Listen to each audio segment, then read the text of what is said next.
And it's amazing when you see some of that footage, stuff that we haven't seen before. Police firing into a crowd indiscriminately. That's scary. There was one guy who just kept throwing flash grenade after flash grenade, like launching them. And he'd run over to another cop and pull a couple grenades from him, pull the pin, and launch those into the crowd as well. It's like, what is this guy doing? I mean, that guy needs to be prosecuted. There was no reason for that.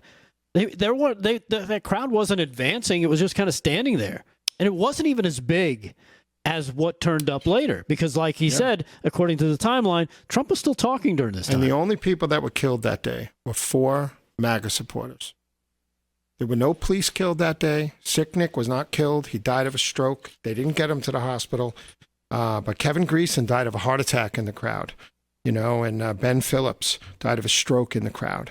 And we know what happened to Roseanne Boylan and Ashley Babbitt. Yeah. Roseanne Boylan was beaten to death, and they said it was an overdose. Are you? That was the autopsy report. The amazing. Lies are thick. The lies are thick. Yeah.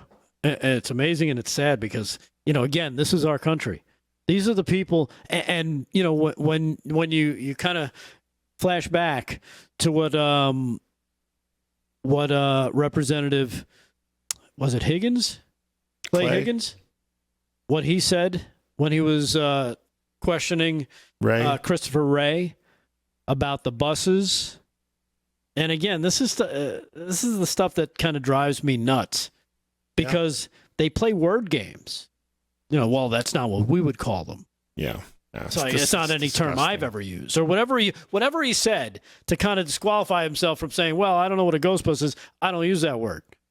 What word do you use? He has contempt for the people. Yeah. Instead of being a straight shooter up there, he has contempt for the people. And he needs to be held accountable. I mean, if this is just the tip of the iceberg, like Clay Higgins said.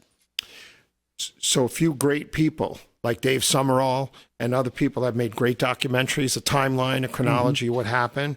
But I think people are going to really weave this together, and you're going to see this is a seismic shift in the J6 narrative right now. I think when you have millions of people combing through these videos, a lot of stuff's going to come out. Yeah, a lot of stuff's going to come out, and the left is going to react. Why? Because they're being exposed. Yep. Their lie is now being exposed. The Cheney, Kinzinger, Pelosi lie is now being exposed, and they will do anything to not have it be shown to the American people.